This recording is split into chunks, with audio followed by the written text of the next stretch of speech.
Zoom recording. All right, here we go live.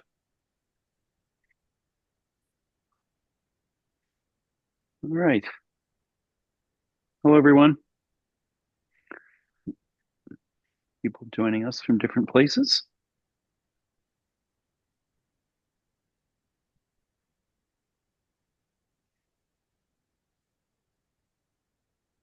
Can people hear us okay? Maybe a thumbs up or let us You're okay in know. the chat where you're from.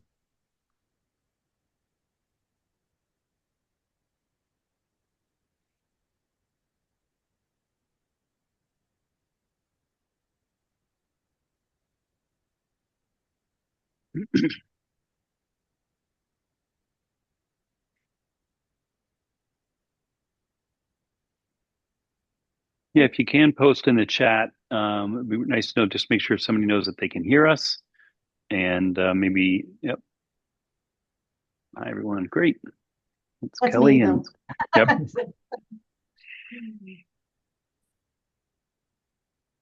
Can you guys hear us? If you can just say so in the chat just to make sure you're Chat all is muted. disabled. Yes, we can hear you. Okay, so the chat is disabled. That's why they're not answering us. Thank you, Oh, Lisa, for putting that in the Q&A. Okay. Why don't you introduce us, Kelly, and I'll figure out how to fix that. okay. Awesome. Yep, So it's maybe we can give it one more minute. We just have 8 attendees. I think we can just wait one more minute. sure. Sure. Yeah. Okay. All right, chat should be live now. Okay. Thank you, Lisa, for that. She's our tech guru, so that makes sense that Okay. she's going to do that. We're happy to have one nearby.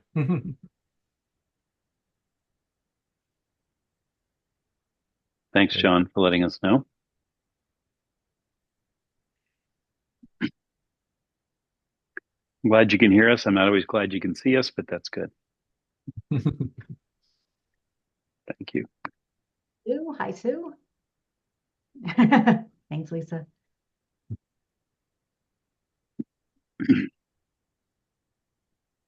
All right, so You we know, can go Joe, ahead. I don't. I- Go Go ahead, ahead. Go ahead, Andrea. Kelly. Good.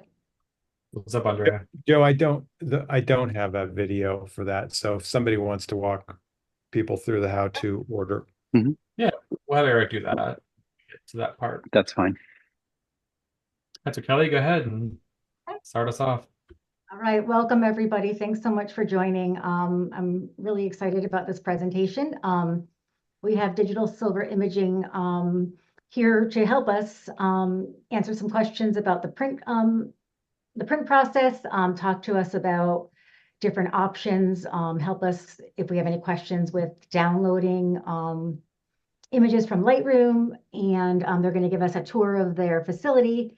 So if you have questions, if you could put them in the Q&A, that would be great. If you put them in the chat, we'll be looking at that too, but we prefer them in the Q&A. And as you think of the questions, put them in there, and then they will stop at appropriate times to answer them. So I am going to turn it over to the Digital Silver Imaging team and let them introduce themselves and take it away. Thank you. Great. Joe, do you want to start? Sure. I'm Joe. I'm the printing and digitization manager here. So I'm in charge of all of the inkjet and silver gelatin printing that we do, as long as all the scanning and digitizing that we also offer. Um, yeah, and that's me. Great. So we're talking more about the printing part today. Andrea. So I'm Andrea, and I am a co-owner with Eric, and I deal with promotions and education and the website. So, and I'm in Denver, actually, Any snow yet? in the mountains. Yeah, Yeah, getting snow tonight. A great. lot of snow. All right, that's great. And welcome, everybody. My name is Eric Luden, and I'm the founder and owner of the company along with Andrea. We started in about 2008. So we've been here for 16 years as a custom fine art printing framing company. We deal with all types of photographers, anybody who has a passion for the craft, and we enjoy talking to and working with. And we started as I said, in 2008, we've grown from just a couple of people now. We have 6 full-time people in addition to Andrea and myself. And we are located in Belmont, Massachusetts. And just really excited to have the opportunity to talk to you guys a little bit about, kind of helping demystify printing. I think if I could put it anyway, I think there are always a lot of questions and concerns, and people get confused over what different papers. So our hope tonight is that we can help answer some of that. But we really want this to be interactive. So if we say something that is confusing, by all means, please post something in the Q&A or the chat. We'll be monitoring both, but preferably the Q&A. And we'll try to answer your questions best we can. But, we view ourselves as a resource to the photo community. We're not just a printing place. So we like to collaborate with our clients, helping them figure out different solutions, offering advice on the best kind of choices for papers and so forth. So that's really kind of our goal here tonight. So please remember to ask questions. This is for you, not for us to just keep talking as talking heads all night. So please remember to ask some good questions. There is no dumb question, by the way. So, as I was saying, the lab was started in 2008. We started in about 900 square feet, and we've grown to almost 5,000 square feet today. So we're located down in Belmont. Some of you may remember the old Zeph Photo Supply building. We're in the same location in Belmont, Mass. And we do offer quite a variety of printing and framing and mounting services. Joe, as he mentioned, heads up our digitization department. So if you have film or prints or artwork that you need the absolute best quality of digitization, we offer that as well. And Andrea can post a little link to our page that talks specifically about digitizing film. There's a video there that explains our system. But it's a very, very high resolution system. It's not dealing with legacy scanning technology. It really is it's a medium format digital camera that takes 150 megapixel capture so that your files end up being close to 400 megabytes. So it's really it's really the best thing you can do today to get the most out of your film. We are a Canon print house, so we have 3 large format Canon printers, 2 44-inch printers, and a 60-inch printer, as well as a Canon Pro 1000 for smaller format work that we do for people. And then for our mounting and framing, we kind of offer a variety of services. I know that there's a show coming up that you all are going to be involved in January at the library. I forget where that is, Kelly, but everybody seems to know where that is, right? Yes, it's at the Portsmouth Library. It's in February, but the deadline to bring in your work is January 26th. So that's probably the goal to get it done. But so our hope is that we can sort of help talk to you a little bit about printing, maybe some basic framing options that you might be considering for hanging your work. And just, our motto is the photograph isn't finished until it's printed and hanging on the wall. So that's what we like to really encourage people to think about printing. One of the things that we talked about doing was maybe just a quick tour of our lab, which I can try to do here with my little setup. And I might even just try to go it this way. I'm going to pick up my laptop. I'm going to grab my camera. It's going to spin around here, so hopefully nobody gets dizzy. So the first thing I'm going to show you is one of the unique things that we do is we can make a real black and white silver gelatin print.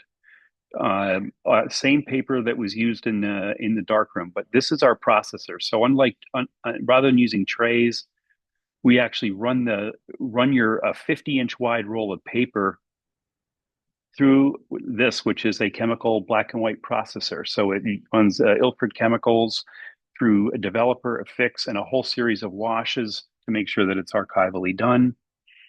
I mentioned that we have Canon printers. We have one over there, and we have 2 up front. Sorry, that's not focusing exactly yet.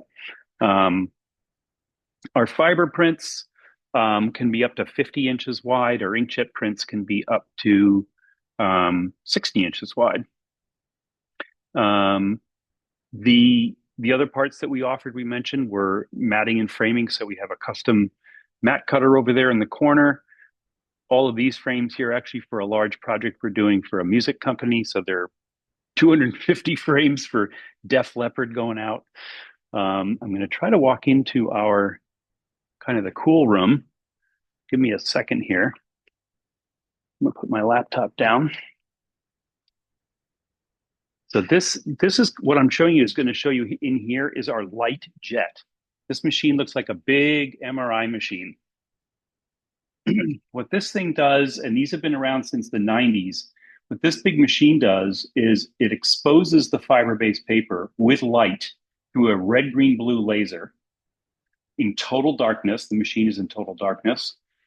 And and then it's loaded into our paper processor, which you see over there. That's the feed end of the processor, and I showed you the other end of it.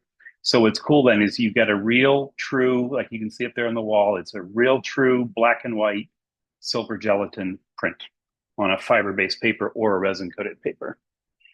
Some of our other equipment, we use this device over here for flattening prints so that our fiber-based prints come out nice and flat.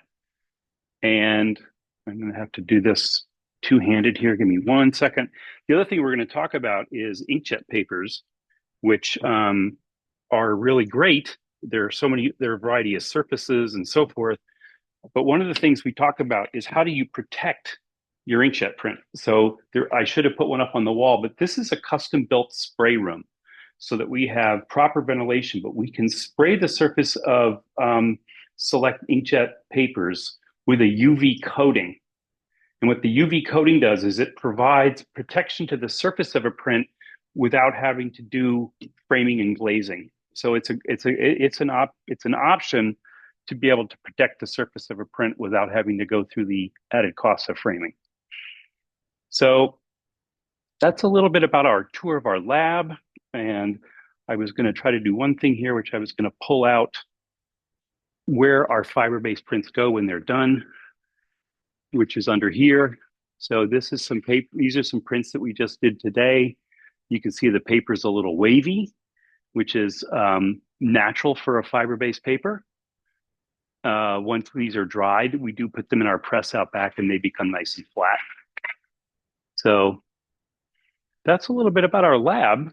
And I'm going to turn it back over to Joe for a second. And hopefully we're going to talk a little bit about our printing options. Yeah. Yeah, so I want to talk a little bit about just like the different options and different papers that we have. Then a paper means the biggest part of printing because that's the majority of your options right there. But not a lot of people like know or understand what all the different options are. Some people might be limited to, well, I know what glossy is, and I hate that. I hate everything glossy. And then there's matte, and that's it. When it's a lot more nuanced than that. We don't even use a glossy paper right now. We don't have that as an option, but we have a lot of papers that have a gloss to them. So you might hear terms like a luster or pearl or a baryta, and they're all different forms of a coated paper. So they have that sheen to them that might look like an older darkroom print if it's a baryta paper. They'll have varying amounts of texture, and they're made with different materials. So the two, so if you've done some more advanced looking into papers, you might have heard terms like rag papers or alpha cellulose papers and what those mean. Those are your two biggest types of inkjet papers that you're going to see is an alpha cellulose base paper, which is basically just ground up the tree matter, basically like a regular paper, but it has a fancy term when you call it something for photography. And then the other one is a cotton rag paper for the most part. We do have one paper that's not actually made from cotton, but made from the agave plant. But it's the same thing. It's a woven fibers from either cotton or now people are introducing some new green alternatives that use less water.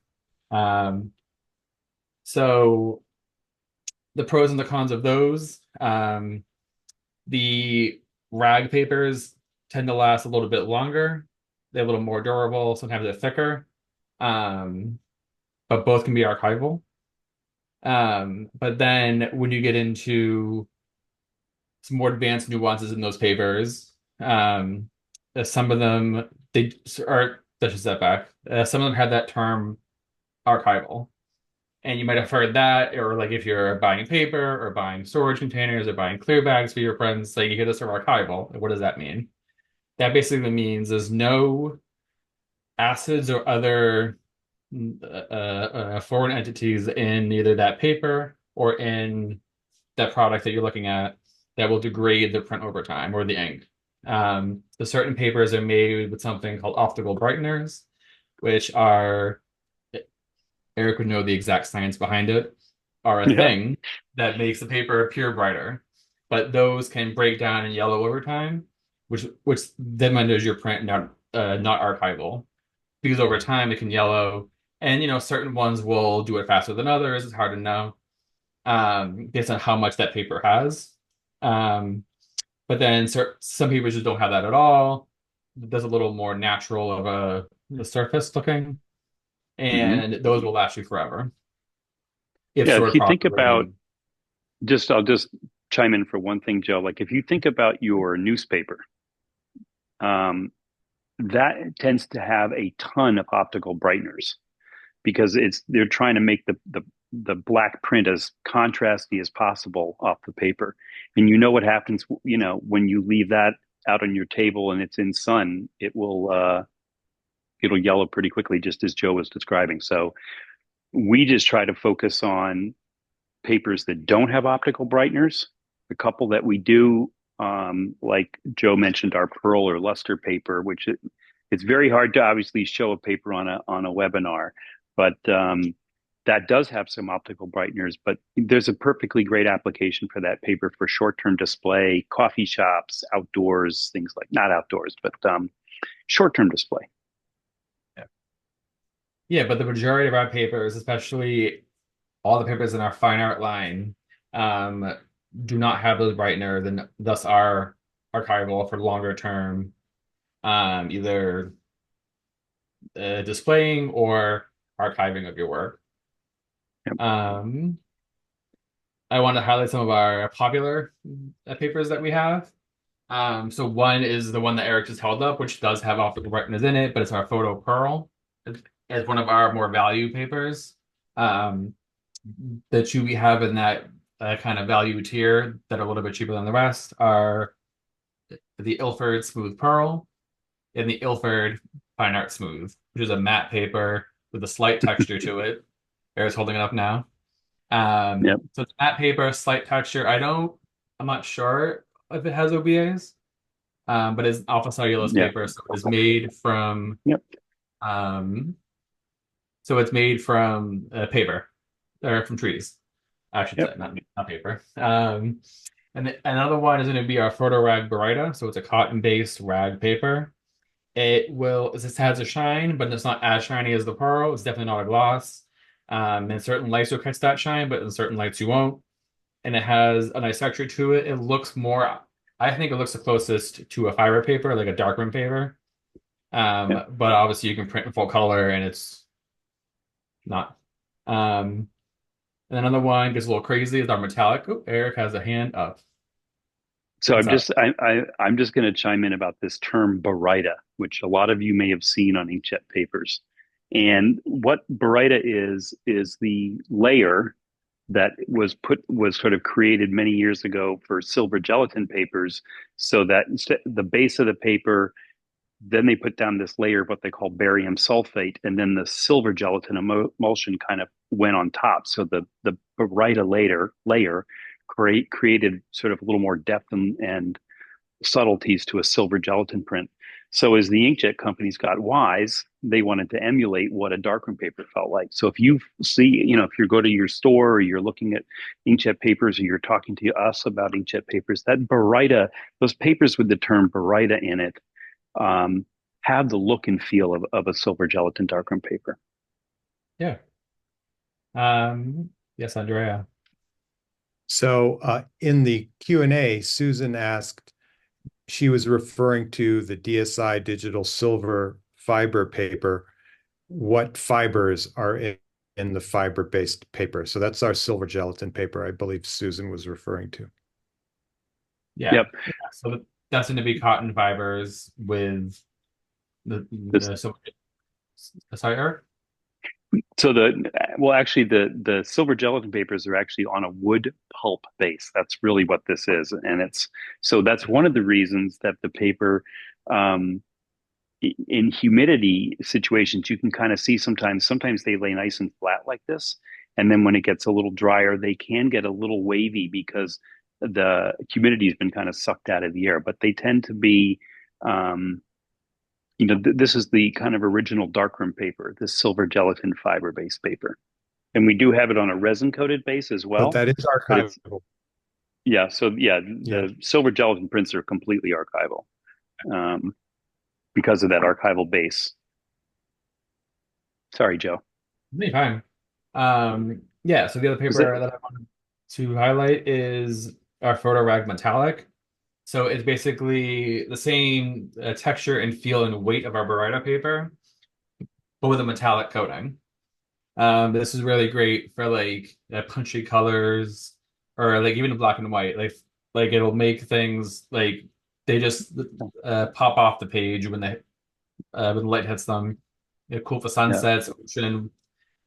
I like different anything of the ocean or water because that stuff just pops right off and it's gorgeous. Um, it's not for everybody. It's a little funky, but it's definitely eye-catching. And then the yeah. last one I wanted to highlight was my favorite matte paper, because so it's called Honeymeal Agave, and it's made from 70% agave fibers and 30% cotton fibers instead of being an all cotton rag. And the reason is agave grows faster and uses less water to grow, and is often a byproduct already of the tequila industry. Yeah. So it's more renewable, it's better for the environment, and it's also just a great paper. It's my favorite matte paper. It holds the blacks and colors really well. So that's why I like that one. And I try to push that one because you can save the earth and have great prints at the same time. I wanted to answer one question I'm seeing in the Q&A from Dennis. He's asking if he posts on Canvas anymore or if people print on Canvas anymore. They do. I noticed a decline. I don't think a ton of people come to us for that, but we do print on Canvas. We have a Canvas option, and we can stretch standard sizes in-house. The next question from John is about, do we help photographers select the right paper? Absolutely. I mean, what's nice is we are an artist-run business. Everybody that works here has a degree in photography. So when you talk to somebody here, you're talking to a photographer who might look at your image and say, I think that would look really good on a semi-gloss fine art paper because the colors will pop more. Or that's a beautiful portrait, and maybe that would look better on the subtle finish of a matte paper. So we would definitely be here to help guide you through that process, John.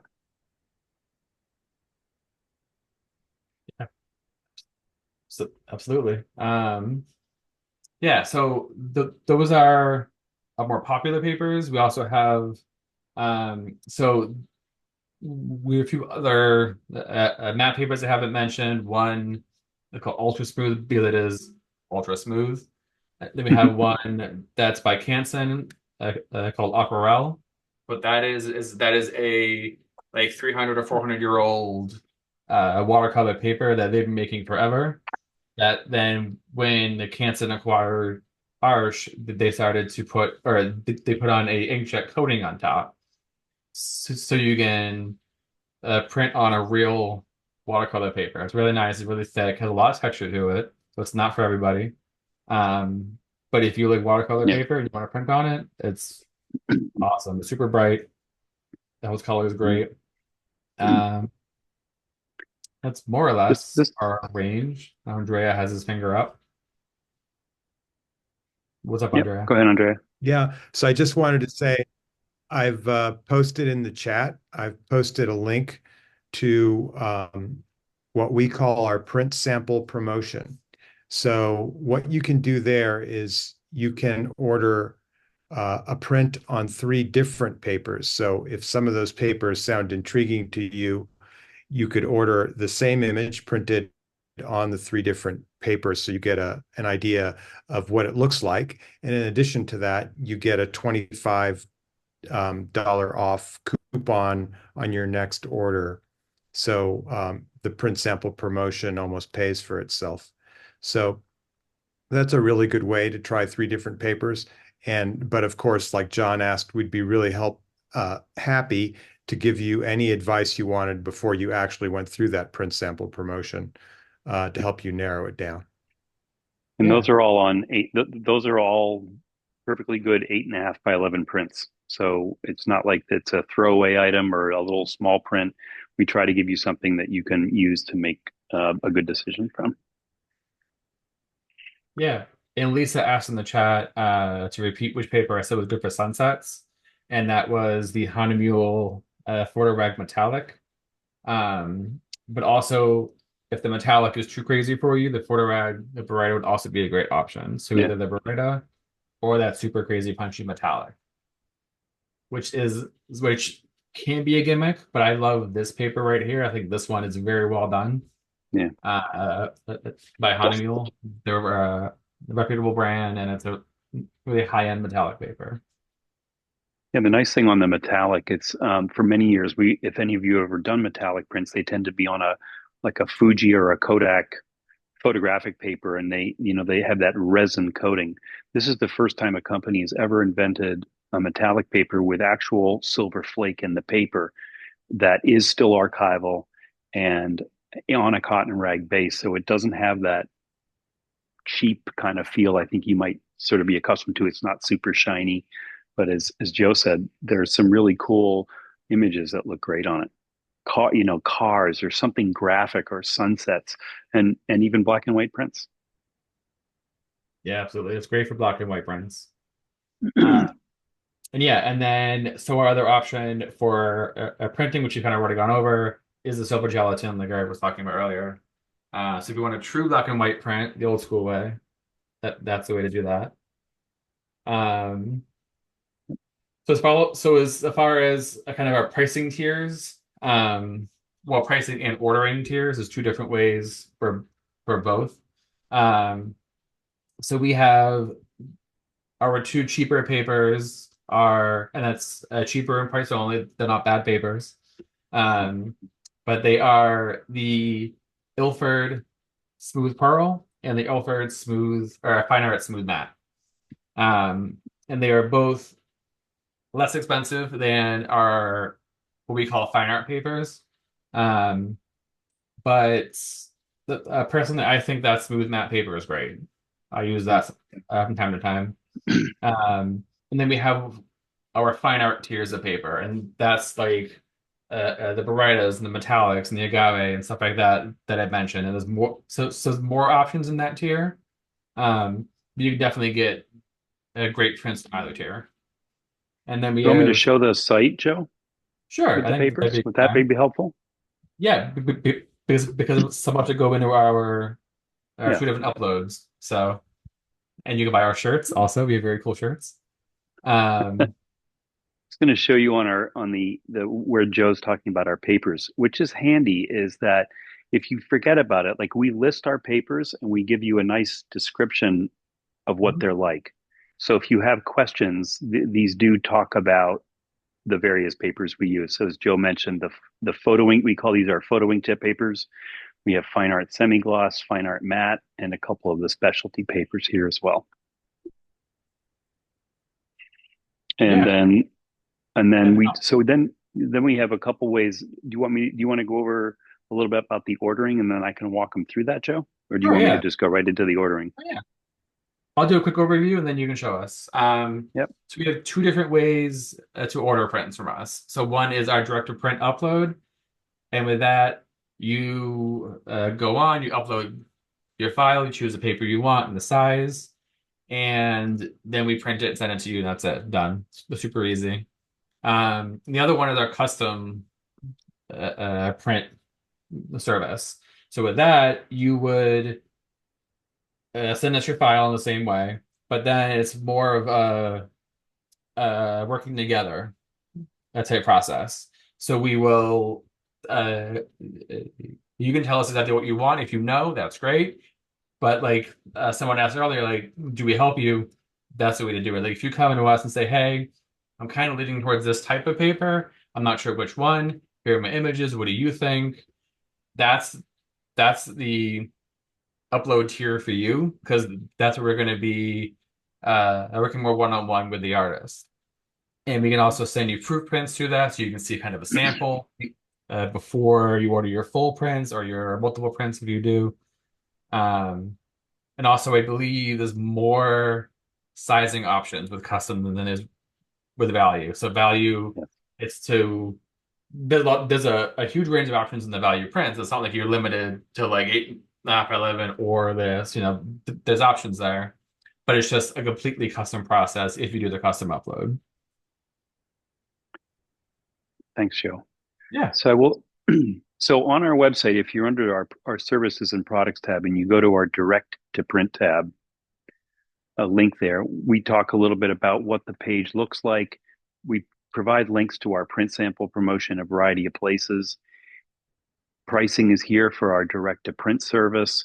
And then Andrea has put together this nice how to order some prints only through our application. So this is a video that you can watch if you have any questions on how that works. And that's handy.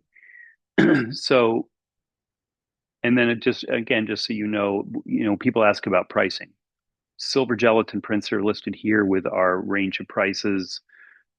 If you want to watch this cool little video that we put together a while ago, this shows how the light jet that I showed you in the other room works. It kind of takes some of the mystery out of the whole process. Again, we talked a little bit about the papers. So Joe was mentioning the difference between custom printing, which you see up here, where it's, as Joe mentioned, it's more collaborative. And down here is our direct to print pricing. So there is a slight discount between those two on our silver gelatin. And the same thing on the inkjet, that we have custom and value, as Joe mentioned. Again, listing all of our papers here. So I'm just going to go over quickly here. If you want to do a custom print upload, you click on custom print, and then this will take you through. You're just going to fill this out as you walk through these steps. Okay. Help with inkjet surfaces, we have that here.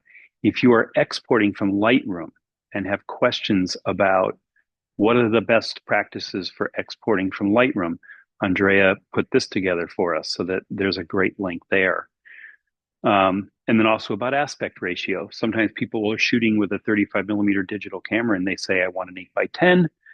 The problem with that is it's actually proportional to an 8 by 12 because due to the aspect ratio. So these are all kinds of things we can help you with as well. But again, we have tried to provide as much information as wanting to be a resource that you can look at some of this information here. On our direct to print upload, it has a slightly different user interface than our custom upload. So we do offer a variety of services there. So for instance, on our prints only application, you get free shipping on orders over $125. And there is a special discount code available to Seacoast Camera Club members that is literally, we'll send this to you, but it's literally SCC 15. So we're giving you 15% off additionally to the prices that you saw online for being part of the Seacoast Camera Club. So when you click order now, this is going to bring you into an interface. We didn't write this software, so I apologize. I don't think this is the best thing in the world, but you would click on where your files are. You'd click upload.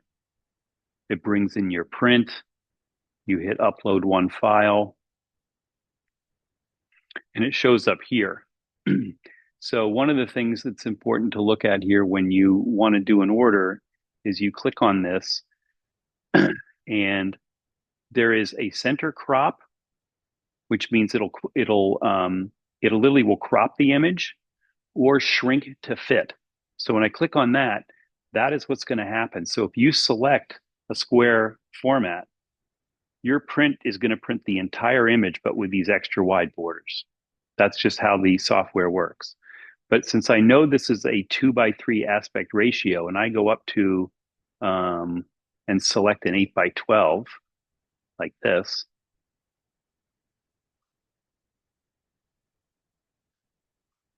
it is, that's weird. It's not showing it there. I apologize for that. It should be showing you the entire image as it will fill out on that page.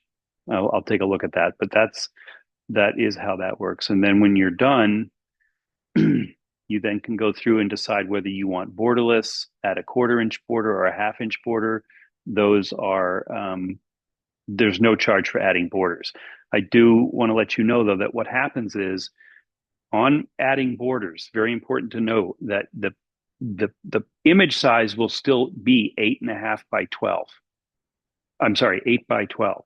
If you select a 1/4 inch border, we're going to add the border outside of that, so it doesn't crop into your image. So the final paper size on that then would be 8.5 by 12.5, and the same thing as if you add a 1/2 inch border, final paper size is going to be 9 by 13 because we don't like cropping people's images. That's important. So if I hit add to cart and I put in you'll see my image come up here.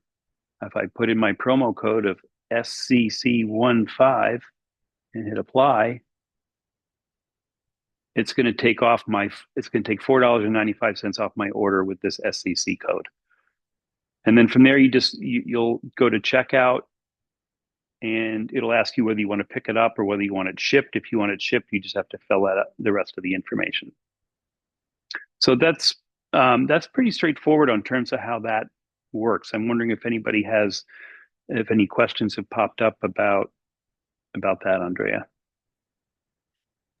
Yeah, Kelly has a question in the chat, Eric. So, Yep. and yeah, so do you recommend cropping for size, aspect ratio prior to uploading? Joe, do you want to answer that? Yes, so I would say yes. Personally, I think it's best because that way there's no trying to figure out what you go to upload, like what am I doing? How do I fit it on one of these predetermined things? If you're doing the value, or just even check and see if there is a value size that matches your aspect ratio, because there might be. Certain cameras are going to fit better than others, certain sensor types and formats. But if you know that you want to make an 8x10 print that you don't want to have any wonky borders on, then yes, you can do you can crop beforehand if your image allows. That being said, if you do the shrink to fit option that Eric had showed, that might make some more space on top and bottom, like a little bit of white.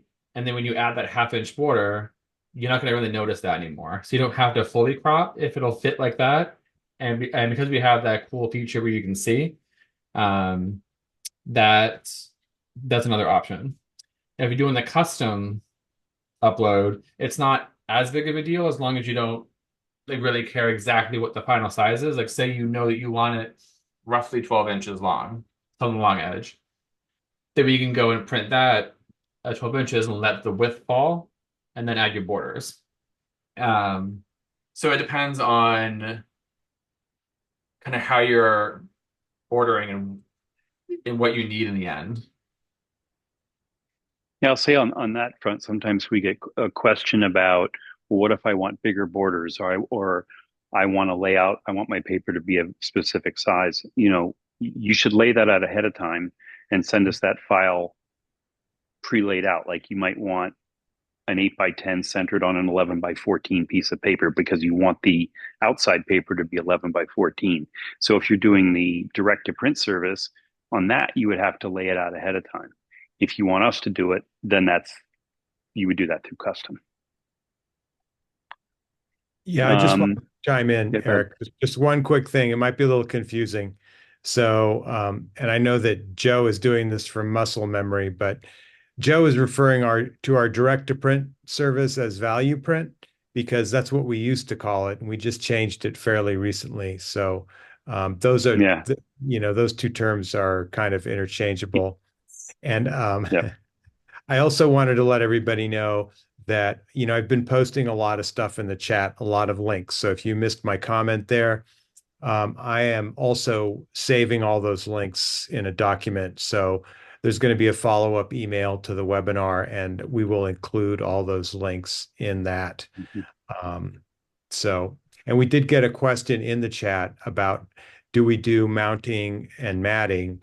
And the answer Mhm. to that is Yes, Yes, yes, this might be a too. good segue to go into that I think about, so. All that. unless Yeah. there are any other questions. Yeah. So, any questions at all about the printing part of everything, or the uploading, or any of that stuff before we scoot forward? And if you think of one later on, you can always ask it later. We won't, we're not cutting that off. Yeah, we're gonna circle back at the end and answer Yeah, answer questions. Don't worry. If you right. think of something later, like, oh, I wonder, just throw it in there. We'll absolutely get Yeah. to it. So we do a variety of, we like to sort of give people a variety of framing options. I'm going to focus a little bit tonight on the ones that might be most relevant to your exhibition coming up in February, because I know that there's some requirements that prints have to be framed and with wire on the back. So I'm going to go over those first, and then I'll touch on some other ideas that we can show you. So we do offer a couple of nice traditional black wood frames. This happens to be a nice 8 by 12 print, which is a 35 millimeter aspect ratio, 2-inch mat all the way around with UV acrylic on the front and a nice black wood 3/4 inch value frame. And then that comes with the mat, 4-ply mat, but that comes ready to hang. And we protect the back of all of our wood frames with paper backing and little bumpers on the bottom corner here so it doesn't lean in against the wall. So that's kind of one of our very simple, elegant ways of framing it. It's our most cost effective. So that's one option.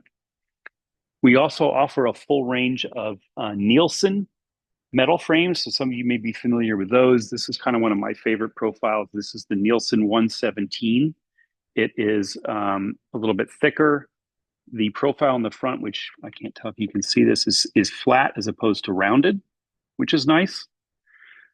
And one thing I'm going to show you on this one that was different from the previous print, you'll notice that there's a little white border around the print, and that it's wider on the bottom than on the sides or the top. So when we do a mat, you can say to us, I want to reveal that little space there between the edge of the image and the mat is called a reveal.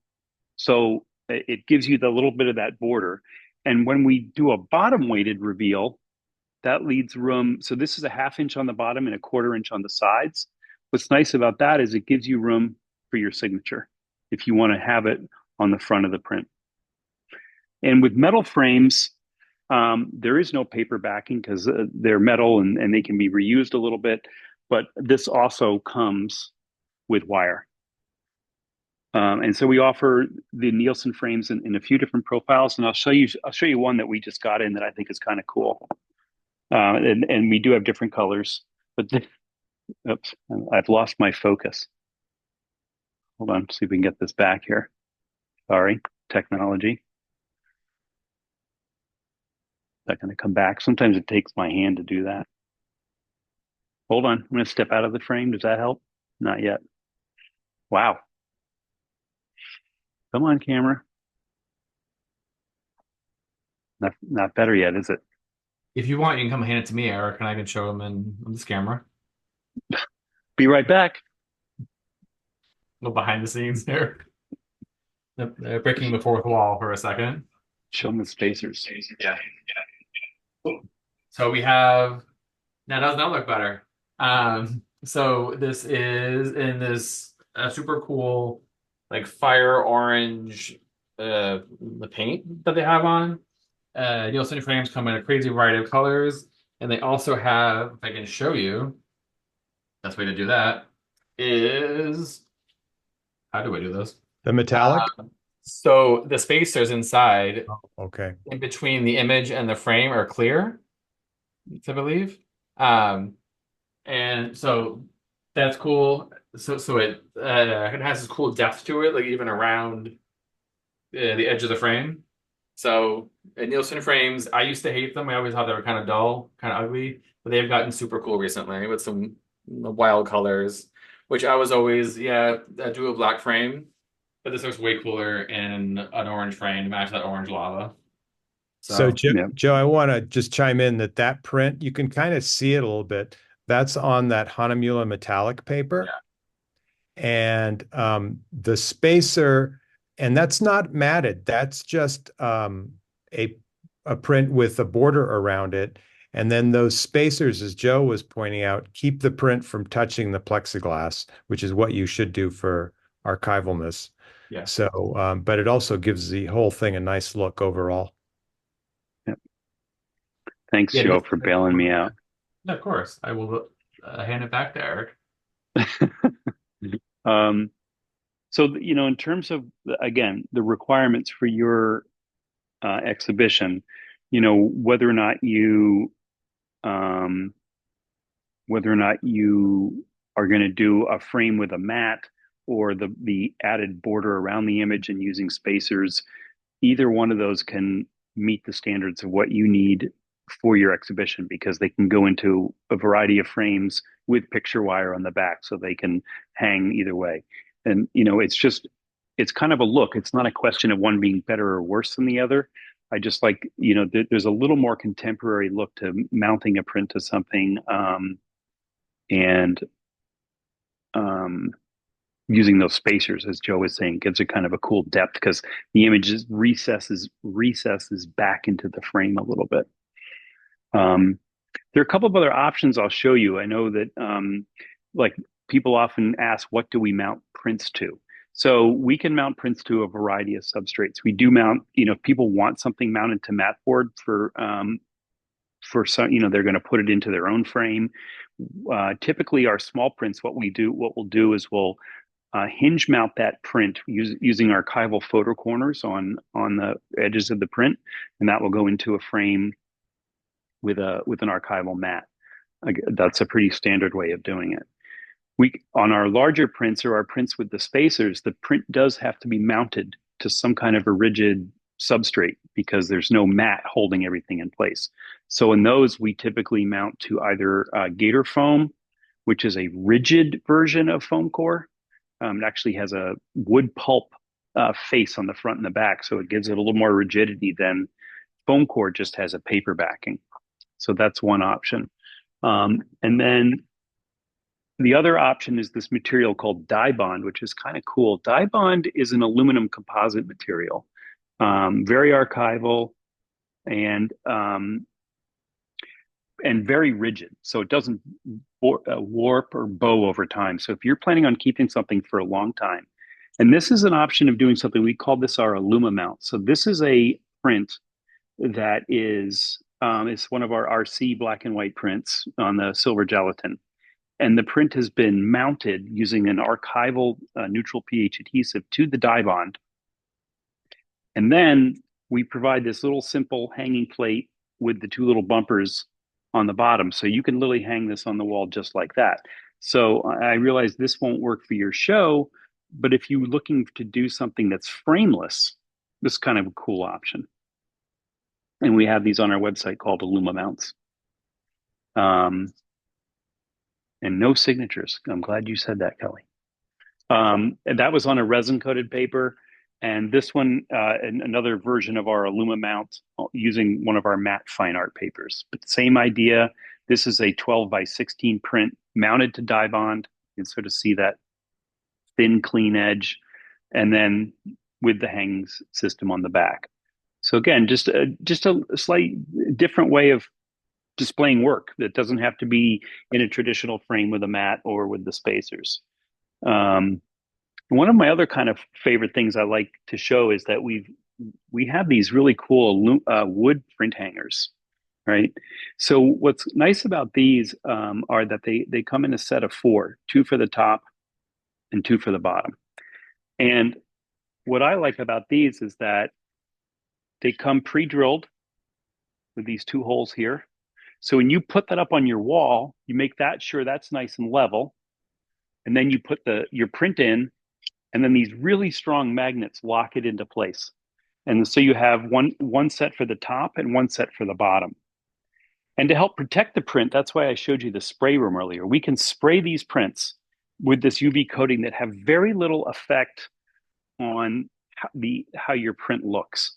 Matte papers tend to darken down a little bit, so we know that if you're going to spray a matte print, we'll actually make the print slightly lighter, so that when we spray it and it darkens down a little bit, it's not a lot, but it's maybe like 5%.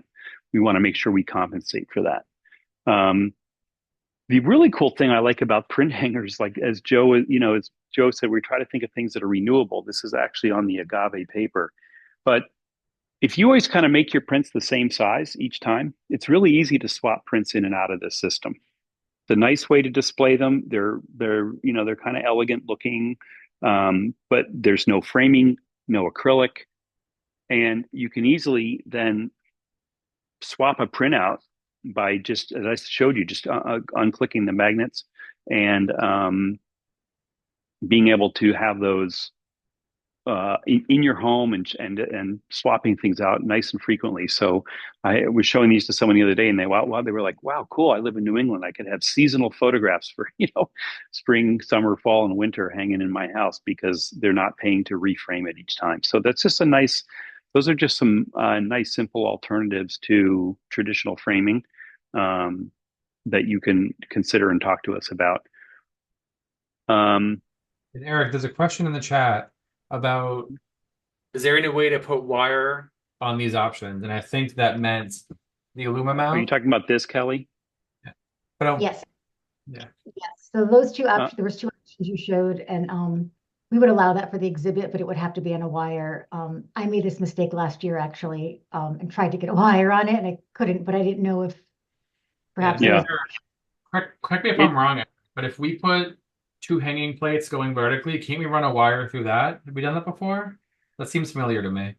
yeah, sometimes the problem with that is that that puts tension on it in two different ways, and that's not the intention of how these are supposed to hang. I'm trying to think if we thought of another way of doing it.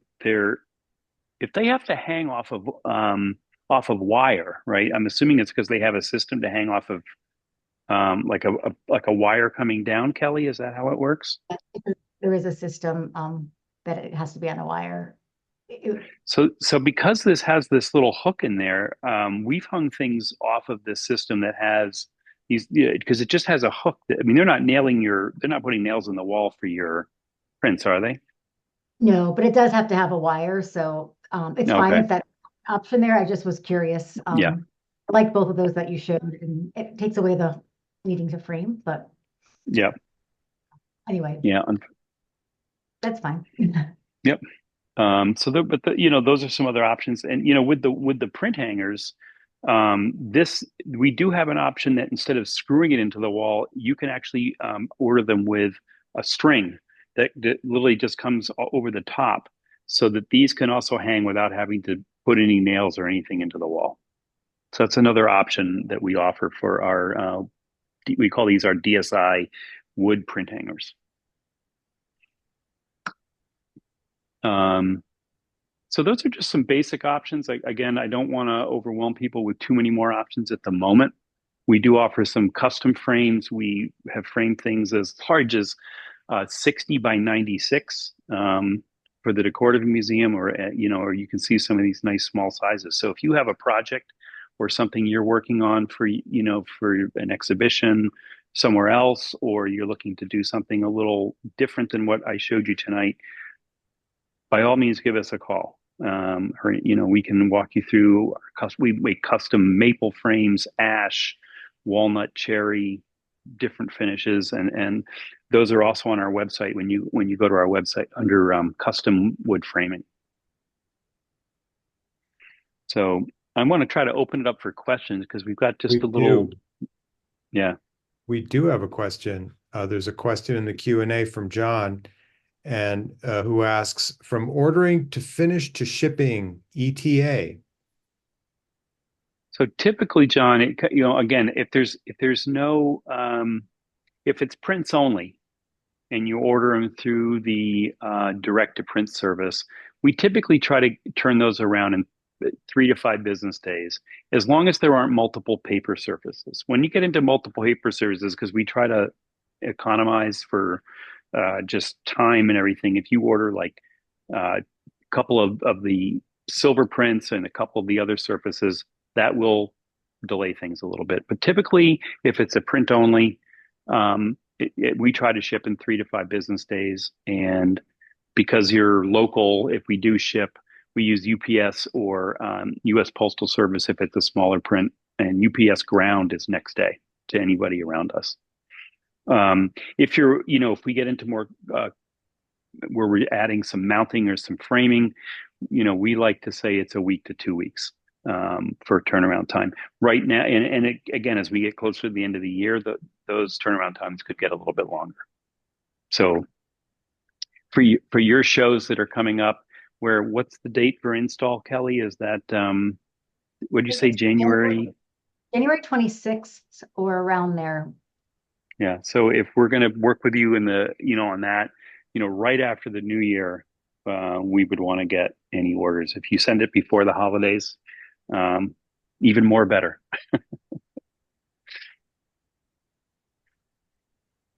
Any other thoughts or questions on that front about printing or what we've talked about tonight? Anything we didn't cover that were there anything specifically that you were hoping to get out of our discussion tonight that we've missed, which could be very easy for us to do. So if you have something else that you want us to talk about, we've got a few minutes left. I'd be more than happy to answer any other questions. I do have a question, if it's okay. And I know it's a controversial subject, but color correction, do you have that option when you're ordering? Because I know not everybody has a calibrated system. Is that something that you do? Yeah. So with our custom upload, that'd be something that you can request that we do. If you think, or I think if you upload something and you're like, hey, can you make this look a little more neutral, or can you edit for best print? That's something that people do a lot. Is if like, hey, can you lighten it, or can you like adjust it for print? And sometimes we'll add a little contrast or lighten things up if they're too dark, which is usually what happens. But if a customer has a concern about color, then they can definitely ask us to tweak it. Because we're here with calibrated monitors, for us it's super easy to do. It's fine. But that's not something that we do with the value printing or the direct to print. I'm learning. Good job. It's only been years. I don't know when we changed it, but we did. Oops. I want to say too, Kelly, that on the color correction front, on our YouTube channel, we have an excellent video that's all about color correction from theory, the whys, the hows, done by Calibrite for us. We did in a webinar. And I also want to put in a plug for Calibrite is they now sell a color correction device that costs $99. So it's not a huge lift financially, and I would highly recommend it for anyone who's doing photography, period.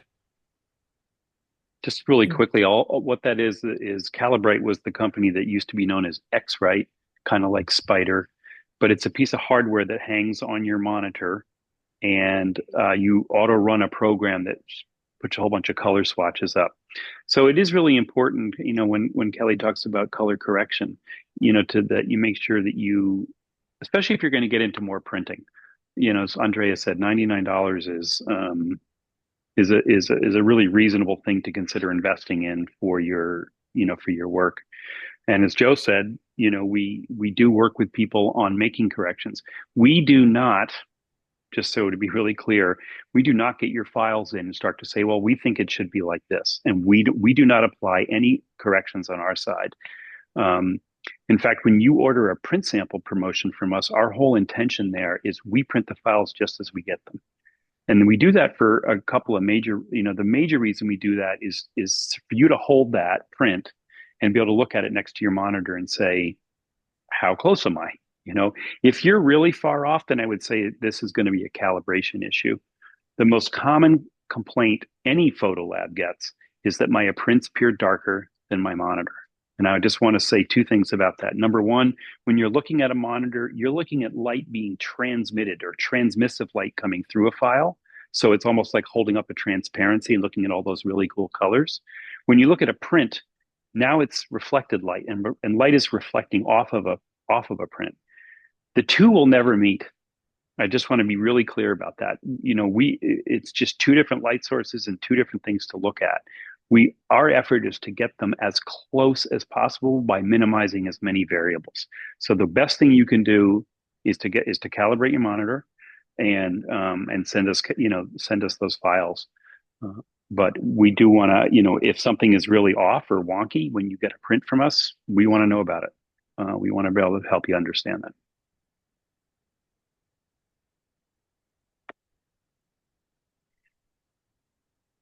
So anybody else? I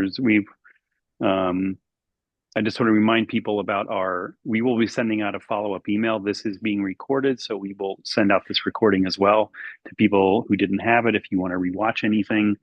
And also want to remind you that you do get a discount code by being a member of the Camera Club, and it is just SCC, like Seacoast Camera 15 for 15%. And that is good both on our direct to print / value print services and our custom. So really glad to have spent some time with you guys tonight. We hope to earn your business. As I said, we are an artist-run business, so when you talk to people here, everybody here is a photographer and wants to help you in any way we can. So that's kind of our hope, and we appreciate your time. Oh yeah, we have one more question from John before we go. So John asks, he says, no glass, but you've got a good alternative for glass, correct? I assume Yep. John's talking about our framing services. Yeah. Well, yeah, in the chat earlier, there was some talk about glass, how we don't offer it. We do have acrylic, and we use acrylic in lieu of glass. It's lighter, it's safer, and I know it used to look cheap. People have like a thought that like, oh, well, plexi is cheap and it doesn't look very good. There's super fancy acrylic now, and it's beautiful, it's stunning. You can go all the way to like a UV museum quality where there's absolutely no reflection in it at all. So acrylic is great, and that's what we use. It's lighter, it's easier, and then if you're doing like a bigger piece that twists, it won't all of a sudden crack on you. So it is a safer alternative to glass. And it's also safer to ship. So if we're shipping a framed piece up to you, we don't want to ship glass. Or if you happen to order a print for a friend somewhere, we don't want to ship glass.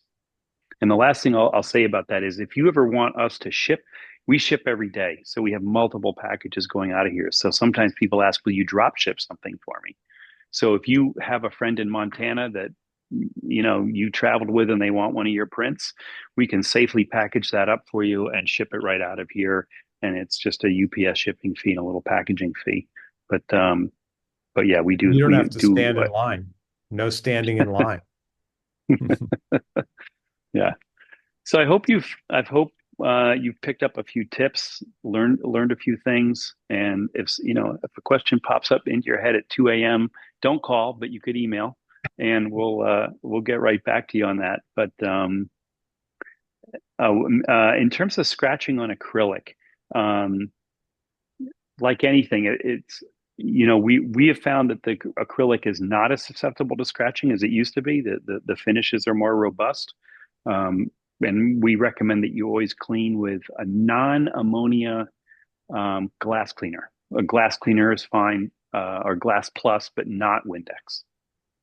And if you have fine scratches on your acrylic, you can try alcohol, like Denatured. Yeah, exactly. Sorry. Because a lot of times it's actually scuffing, and that'll pull it out, or it'll kind of even out a little very fine scratching. So that's another thing you can try. Great. Good. Is there another question in here that popped in? Nope, that was about glass. Okay. Yeah. Well, thank you again, everybody, for joining us. Kelly, thank you for you being so receptive to this meeting and letting us have some time with everybody here that joined us. And we hope to, as I said, see some of you here or be in touch with us with any questions. And I want to thank Andrea and Joe for their time. And again, Kelly, thanks for organizing this for us. We look forward to seeing you soon. Thanks so much. Thanks everybody for Have, joining and presentation. good night, everybody. Good night. Thank you. Bye-bye.